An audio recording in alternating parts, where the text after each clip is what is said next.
Well, welcome to Midtown Connects, which is sponsored by MidtownMemphis.org, which is a community-driven nonprofit. We promote economic development, cultural activities, and the historical integrity of Midtown Memphis.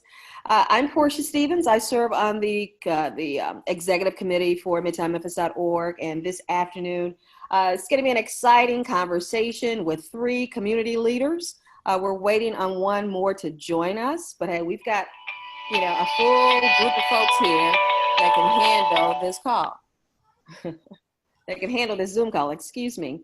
Midtown Connect is excited to talk with Quincy Jones, the programs director with Neighborhood Preservation, Inc.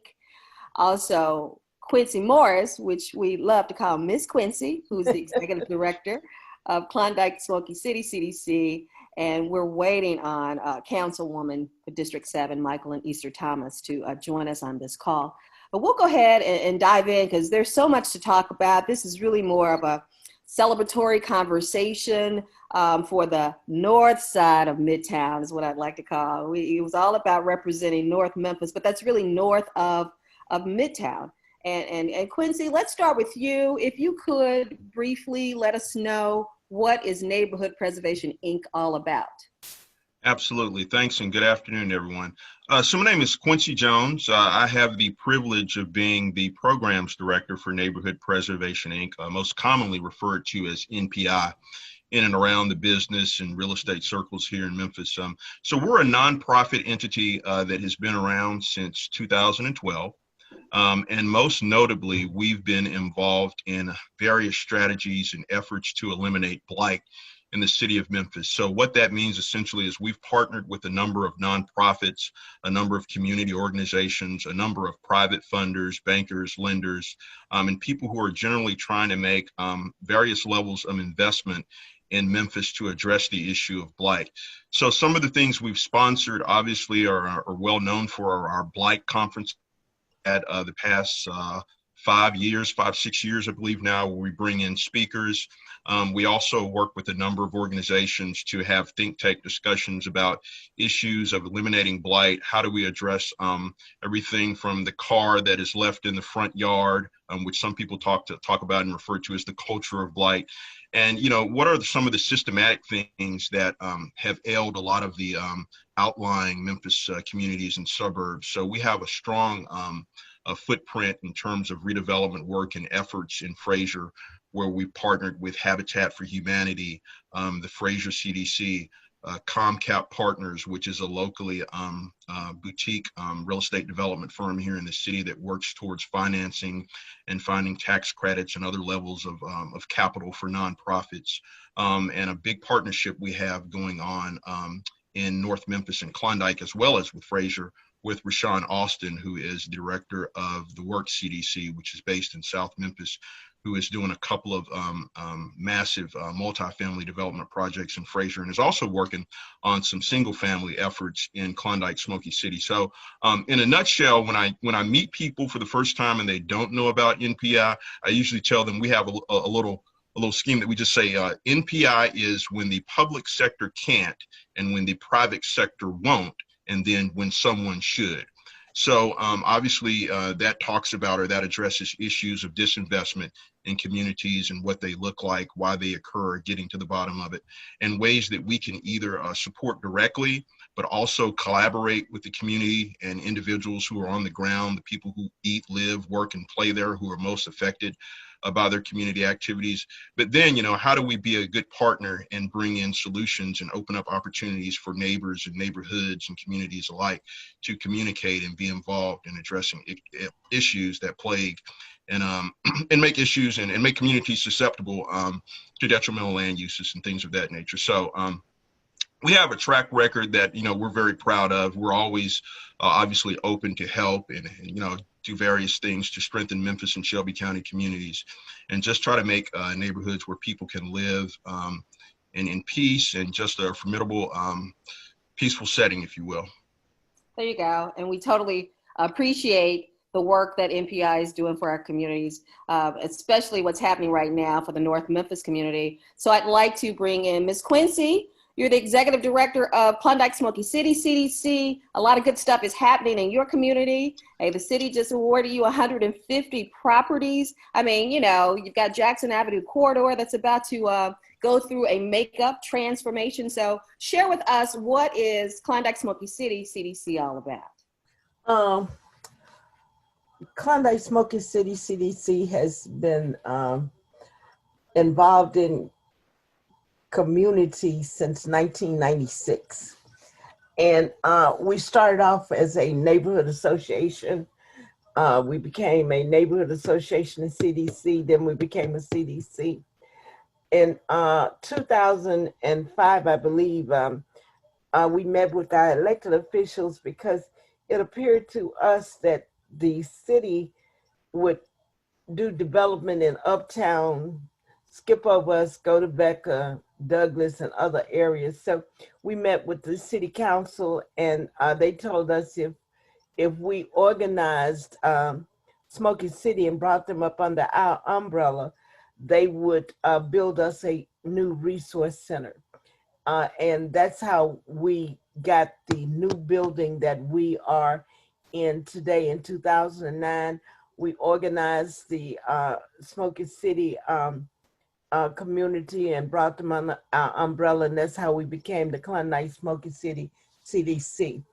And we have worked with both neighborhoods for years on an economic development plan. And the Jackson Avenue corridor was one of those projects that we worked on with the community, with HCD. And the community came together, gave them ideas, and they put it on paper. And currently what you will see in the future on Jackson Avenue is the work of the community. We have two new Welcome to Smoky City sign that has been put up, I think, in the early part of May. And now they're also putting street toppers on the streets from Ayers to Watkins, identifying our community like Smoky City and Klondike. And later on, they're taking bids now with the reconstruction of Jackson Avenue and putting up the new telephone poles and the new street lights. They're taking bids to do a bump out in order to on Manassas, in order to put the Welcome to Smoky City, Welcome to Klondike sign. And these signs were designed by Ray Brown, but he worked with the community to come up with the signs. Recently, well, last year, the county transferred 150 parcels to the CDC. And our goal was and is to stabilize and maintain those slots. And we currently are cutting 150 lots in Klondike. Any lot that's there that belongs to the CDC, we're currently cutting those lots. And when I say cut, we're manicuring them, trimming them, and everything every 2 weeks.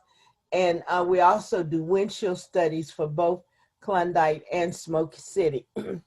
We are working in partnership with the Works on a Home rehab program for existing residents, where they would get up to $20,000 worth of repairs as long as they live in the house, their taxes are current, and they have insurance.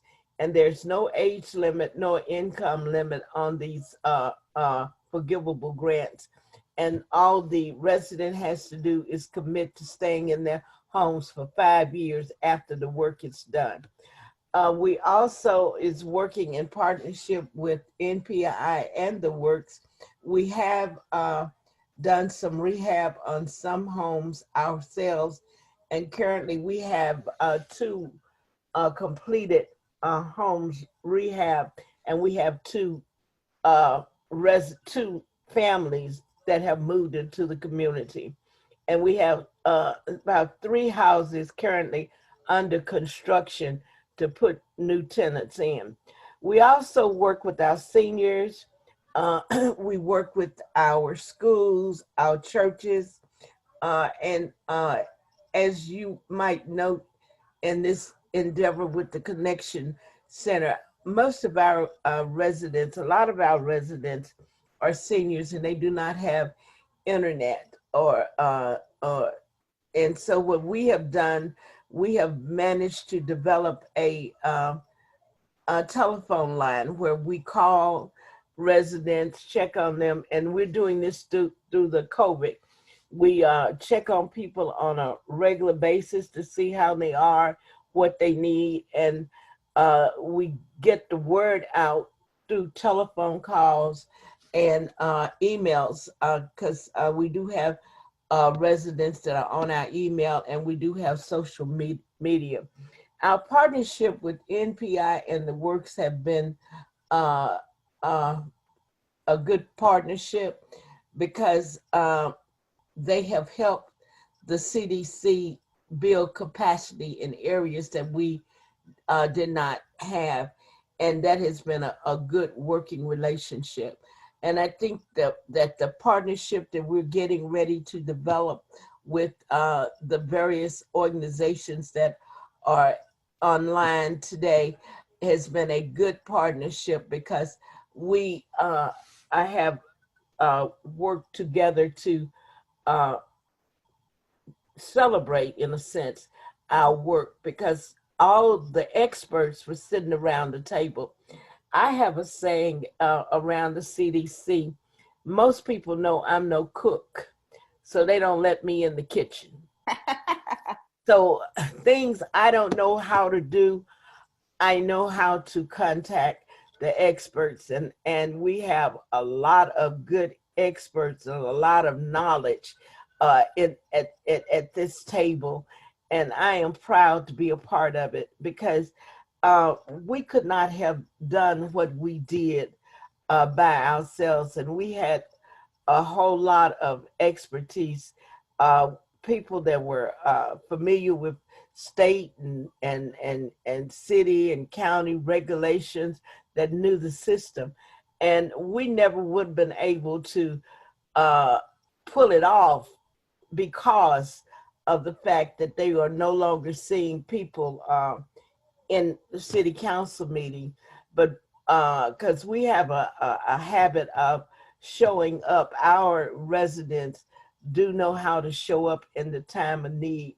I go back to when we were petitioning the county for the 150 lots, and we had a lot of seniors in their blue t-shirts, and I think one of the gentlemen got up and he commented about the people in blue. So our seniors know how to show up in the time of need when they can show up. And I'm proud of our organization, and I'm proud of the fact that we have developed stronger relationships with the people around the table. I think good. I covered almost everything because we do work with the schools. We work with, and we have a lot of different programs that are going on that we try to assist the residents within our community and direct them to the proper people in order for them to get resources. Awesome.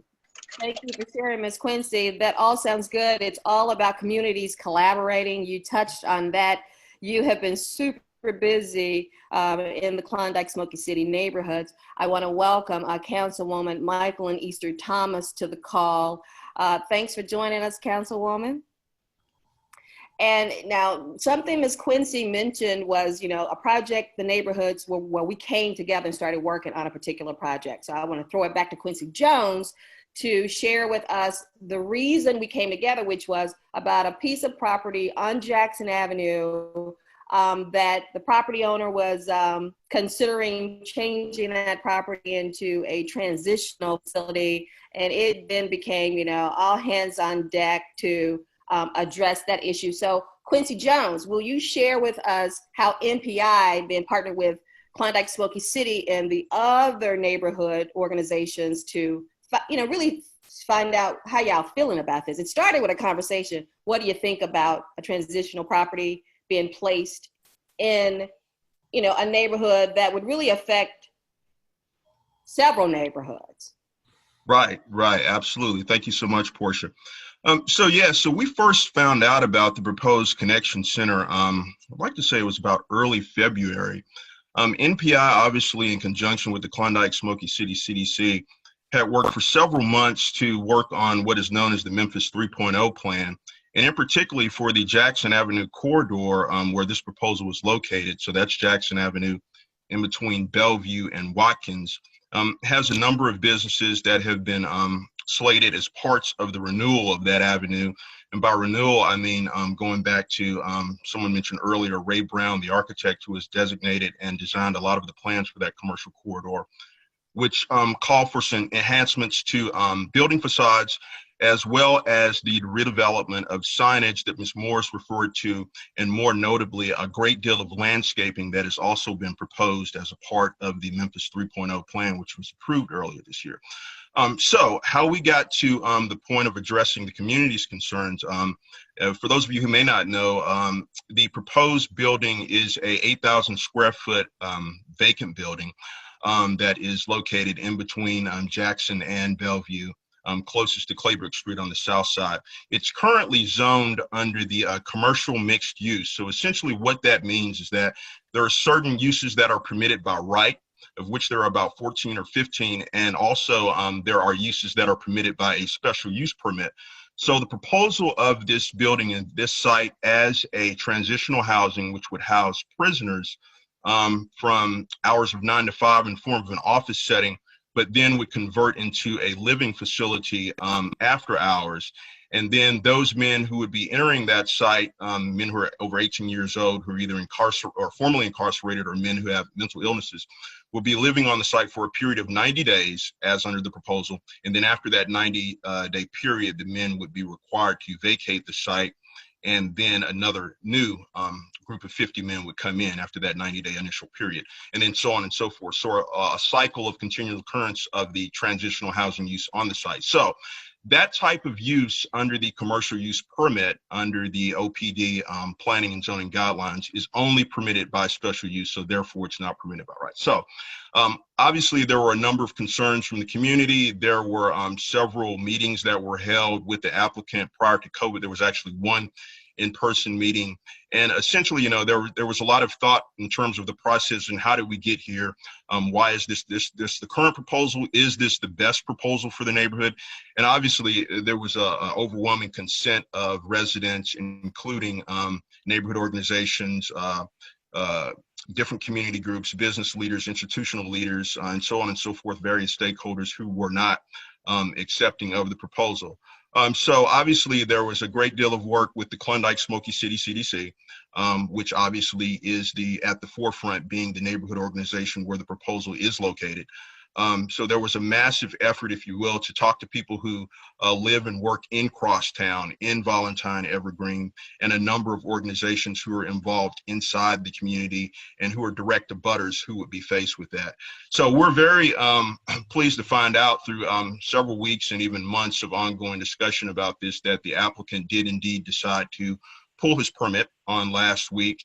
And now this has led to, I think, even a larger opportunity, Portia, which I believe is what you're getting at, in terms of finding and identifying ways to continue the community conversation so that we talk about, what is the best feasible use that could benefit for the community. I should also include that while the community was opposed to the use at the site, there is a realization and an understanding, a broad understanding, I would add, that uses of this proposal are greatly needed. We do not believe, however, that they're needed in the midst of residential communities, and more importantly, on a major commercial thoroughfare, in fact, the only major commercial thoroughfare for this community association. So saying all that to say, the various community organizations, some of which I've mentioned, and there are also others, are hoping and willing to continue conversations with the applicant to find out the next use and more pleasant and more in light of the community enhanced development. The other thing that I failed to mention was that, so under the Memphis 3.0 plan, the actual proposal is for a feature that would constitute towards a Main Street themed businesses. So, you know, the community really has a strong interest in seeing developments that would go into this neighborhood and along the Jackson Avenue corridor, which cater to everyone, people who live there, eat, work, and play there, go to school there, and just basically something that the community could benefit from a whole. That's awesome. So this is a real opportunity for Councilwoman that represents District 7, Michael and Easter Thomas, to join in on this phone call. Quincy Jones just mentioned the fact that, you know, the Jackson Avenue corridor, you know, is now going to be improved into a business district. I know that you are a resident of the neighborhood as well. So just wanted to we want to thank you as well for, you know, getting involved, you know, supporting us in this endeavor on, you know, the Connection Center, or at least Taurus Brown pulling his application from turning that property into a transitional, you know, facility. But just wanting to get your opinion and how you're feeling about, you know, the improvements that are about to be made in our neighborhood. So thank y'all for having me on today. I've been following this, I don't want to say story, but conversation since about February. And I've been listening to different community groups, and also been talking with the applicant as well since February to really try to see where he was coming from with the idea, his intent, his purpose, his mission, and then also getting the same information or asking the same information from community groups. And so it's been interesting to see the different dynamics of conversation that have been happening around this effort.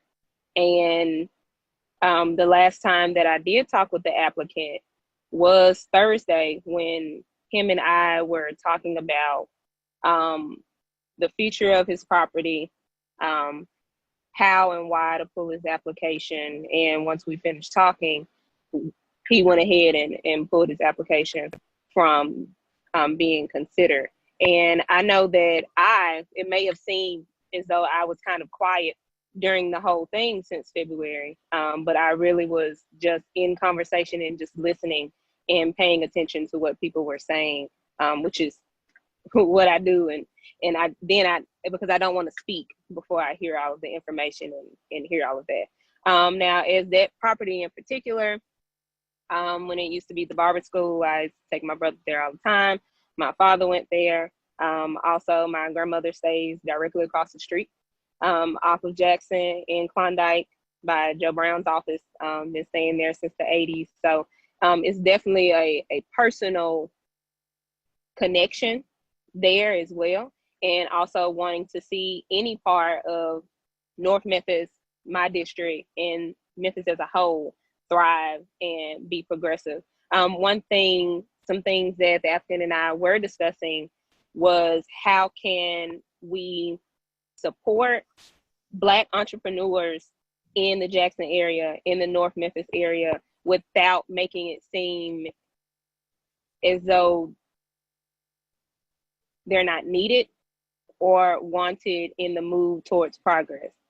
And I think that that's something I didn't hear a lot about when listening to different organizations and groups, and not saying that it wasn't done, but I just didn't hear it. And that was something that was on my mind as well, especially as we're in this pandemic, as we're seeing a majority of city projects, county projects, and the low percentage of minorities, Blacks in particular, being able to take part and really ride this wave of progress that we say is coming to Memphis.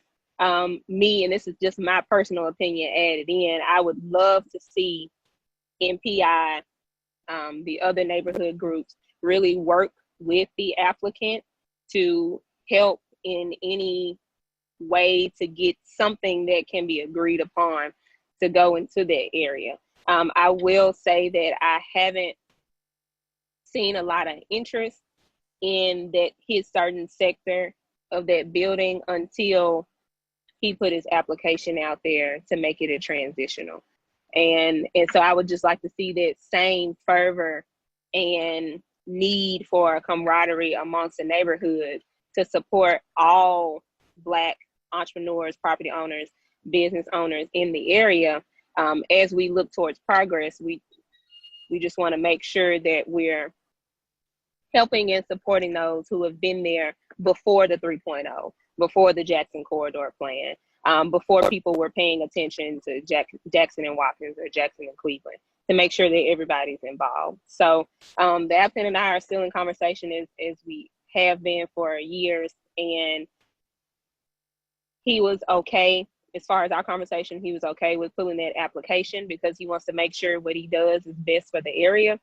And in my position, in my role, I want to support community groups. I want to support Black businesses, local business, and making sure that the community looks and grows in a way that it needs to. Absolutely. I do know that there was a conversation between neighborhood organizations and Mr. Brooks to give him some suggestions on what he could possibly do with the property. That was when the application was still out there. Also, as a group, we have decided to continue the conversation with Mr. Brooks because we do want him to be engaged with the progress that's happening in our neighborhood. Quincy, would you like to, or Miss Quincy, hey, right now we can really kind of open this up for a Q&A. Now that we have Michael on the call, does anybody else have any questions they'd like to throw out there or any suggestions they'd like to throw out there when it comes to our next steps? Because, this was one hurdle we've gotten over. We feel pretty good about that. And we're just looking.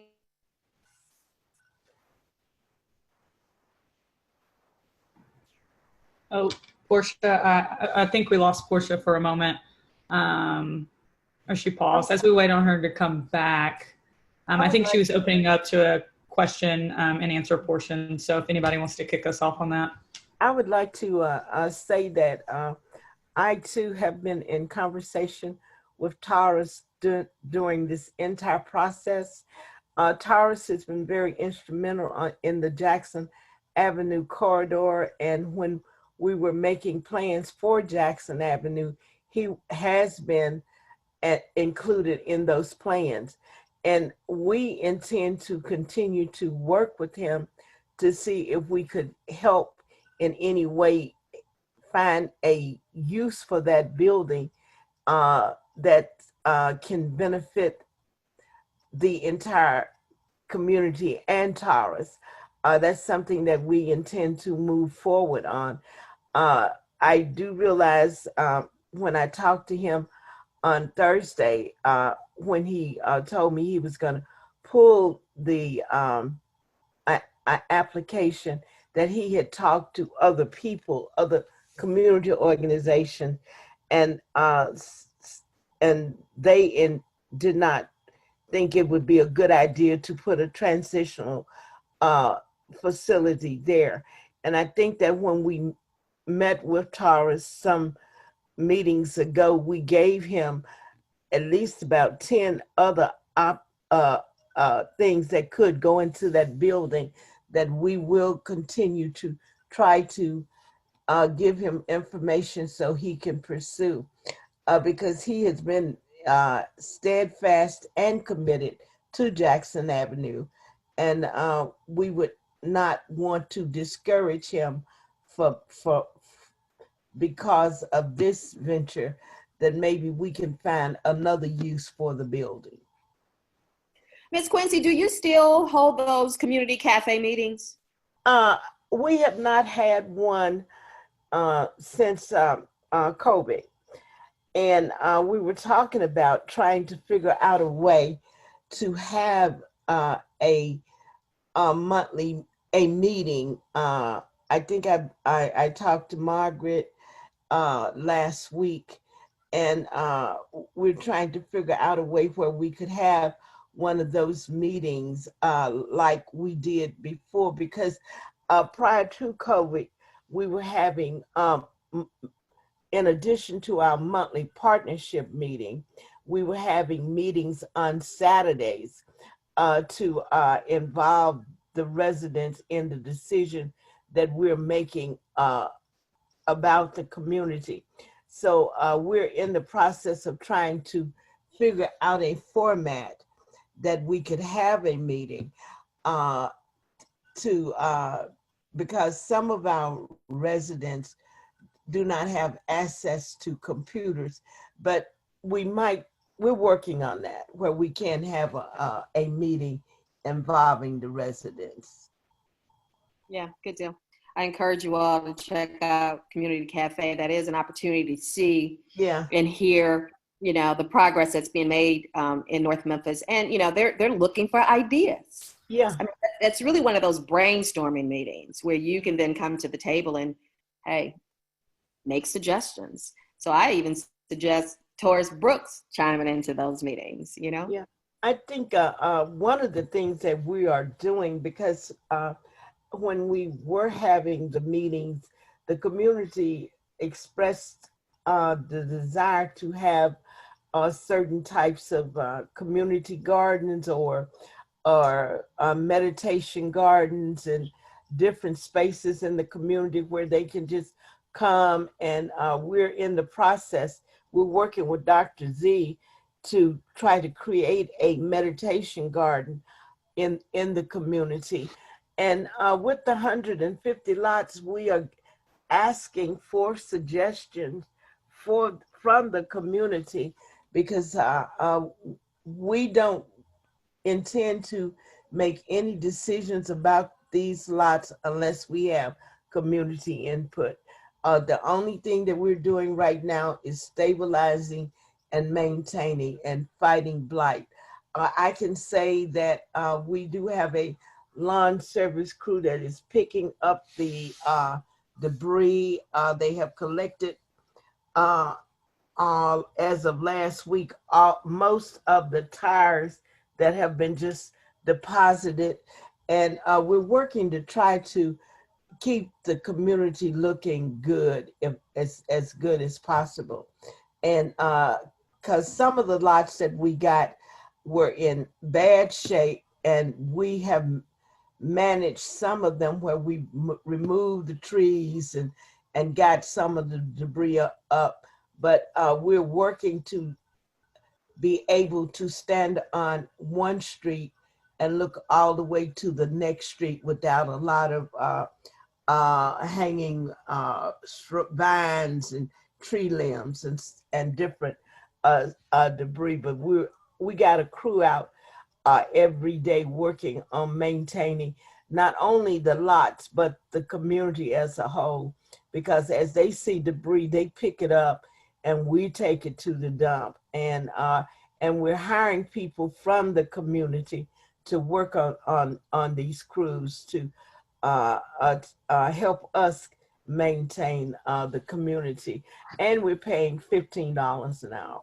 That's beautiful. So you're talking about employing people and aesthetically make it a beautiful neighborhood so that, we can have some pride walking around Klondike Smoky City or walking in Klondike Smoky City. And also, that's economic development when you're talking about a business district up and down Jackson Avenue. So I'm looking forward to seeing the extension of the concourse moving north is how I look at that.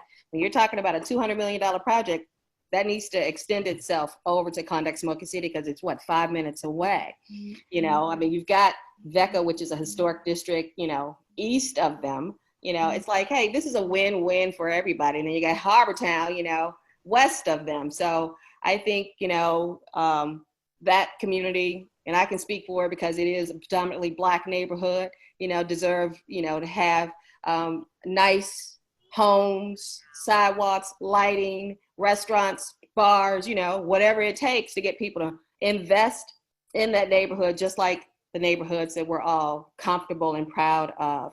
So Quincy, the purpose of this call was to talk about how communities are collaborating and how we all came together. How many, groups came together to really push this through? At least 6. I think it was an ongoing conversation just based on neighborhoods' proximity to the site. One of the things that I'll kind of touch on that kind of talks about the collaborative effort is NPI's ongoing initiative of Klondike Smoky City CDC and various stakeholders, which addresses the issue of some of the lots. But outside of the larger 150 lots that the CDC is in possession of, a larger part of that context is the lot activation plans that we have in terms of mapping what's there. You know, one of the things that's really critical about understanding is how the community moves forward is the ability to look and see what the existing uses are. You know, what are the lots that are in trouble? What areas could be spruced up? What neighborhood leaders need? What residents need? What landowners needs in order to enhance a lot of these lots. So we've had various conversations with the Moss, Joe Brown, a number of other individuals who hold properties, and certainly, you know, the Connection Center is a good part of that. So I would also add that, you know, addressing what the councilwoman said earlier, NPI and all of the organizations mentioned certainly want to be a good partner. And it's probably just worth reiterating that, you know, the community was never against the use, or we were never making statements that, you know, Mr. Brooks doesn't have the right to develop his lot. This is certainly something that any landowner has a right to develop their property as long as it's guidelines, as long as it's within guidelines of what is proposed under the zoning and ordinance restrictions. So certainly continuing that conversation with Mr. Brooks, because we want to have his input and his involvement. And, you know, black man to black man, you know, we want him to be successful, just frankly putting it out there.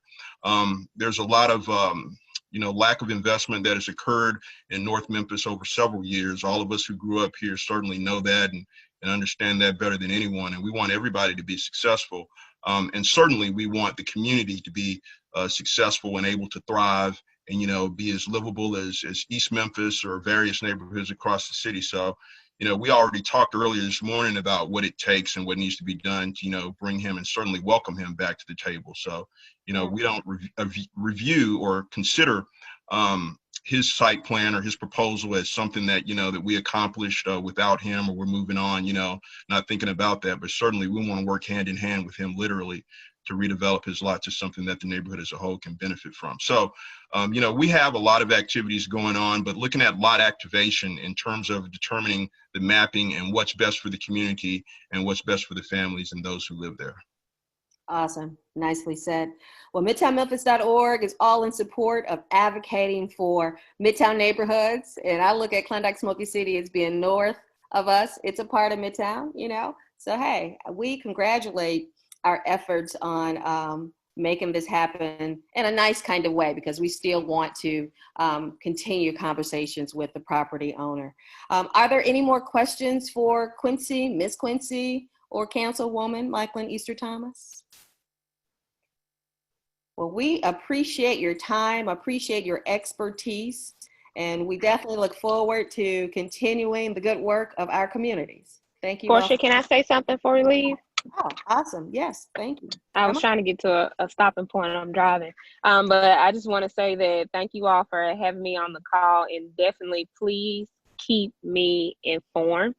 I know I talked to a couple of other neighborhood groups and folks just doing things across the district. I'm the type of person where I just like to know things so I can know where I can support it. And also, I'm a question asker. So if something comes to us on council and I didn't know about it and I ask questions, I don't want it to come off as I'm not supportive. I just need to know more information. So I would love to be informed of any and all efforts that, whether they need my support or not, anything that I can do to help. I'm also a North Memphis resident. All of my family is there. I intend on staying there as well. So as a concerned and engaged neighbor, and then also district representative, definitely see me as a resource, because I see you all as that way as well. So I think communication and just constant, consistent conversation, even in the midst of COVID, that looks like different ways, but definitely hopeful to stay in that communication so I can be able to support and help and assist where needed. Awesome. We will hold you to that. We've got some stuff we're working on right now, and we'd love to have you in the midst of all the improvements that are about to happen on Jackson Avenue. So thank you. Let me know. Gotcha. Well, thank you guys for joining Midtown Connects. Our next call will be August 17th. We will send out a Zoom call and invite to let you all know who the guests will be, and we look forward to seeing you all. We do Midtown Connects every other Monday at 2 o'clock. All right? All right. Yeah, have an awesome week. Thank you all for joining us. Thanks, Porsche. Thanks, everyone. Thank you. Okay. You all have a good day. Okay. Thank you.